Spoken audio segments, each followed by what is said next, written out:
Vali, if you could just kind of talk about, we saw this really exciting data first at ASCO, then now published, and this is using bevacizumab in addition to erlotinib in this setting. Your perspective? So the use of this combination actually has a long history behind it, and there has been preclinical data suggestive that there would be synergy in combining an EGFR TKI with an anti-angiogenic agent. There is data suggesting that you may increase the intratumoral concentration of the EGFR TKI because of reorganization of the vasculature that supports the tumor, as well as specific data that speaks to the anti-angiogenics acting against resistance mechanisms for EGFR TKIs. So plenty of rationale, and the clinical trial showed a dramatic difference combining bevacizumab and erlotinib versus erlotinib was done in Japan. Dramatic difference favoring the combination in terms of progression-free survival. Dramatically different.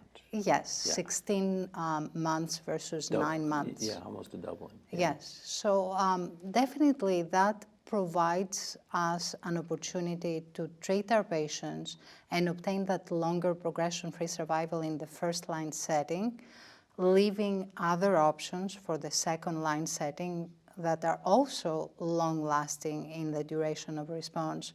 So the sequence of therapy, I think, becomes less of a question if you associate erlotinib in combination with bevacizumab. The question comes up, should we also be combining other EGFR TKIs with erlotinib, and should we expect the same degree of benefit? Right, but let me get your perspective on this. I'm going to steal a term from my young colleague here, and that is... I like being called young on film. and that is adding Bev to a TKI really changes the game.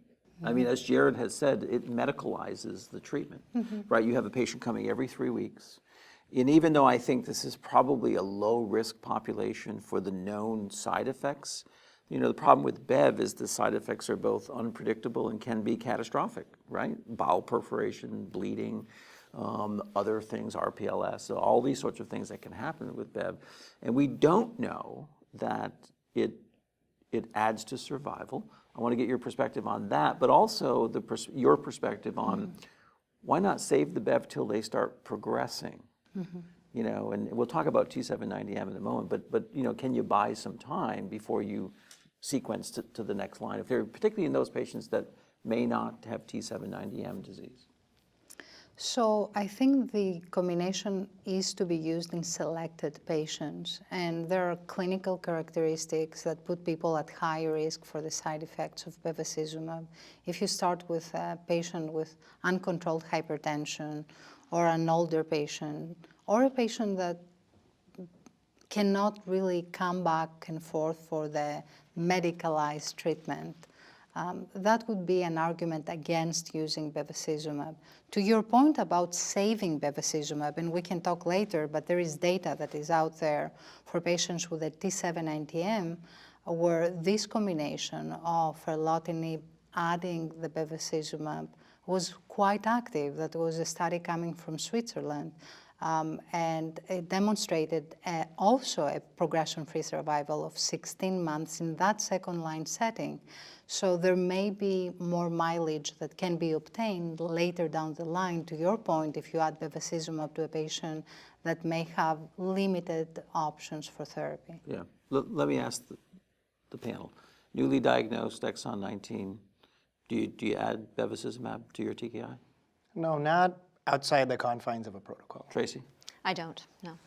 I'm waiting for the US data for now, but no. Val? Occasionally. Our good friend Jack West does this a lot in Seattle. It's an interesting perspective on opinion about what this data means, but different thought leaders have different opinions, and it's influenced some in terms of their practice, but not others. So, and to Jared's point, we have a US-based trial that's the same design that's being run by Pasiani and Tom Stinchcomb. So, and it's completed accrual. So, it has. Oh, I didn't know that. So that's good. Data. That's good.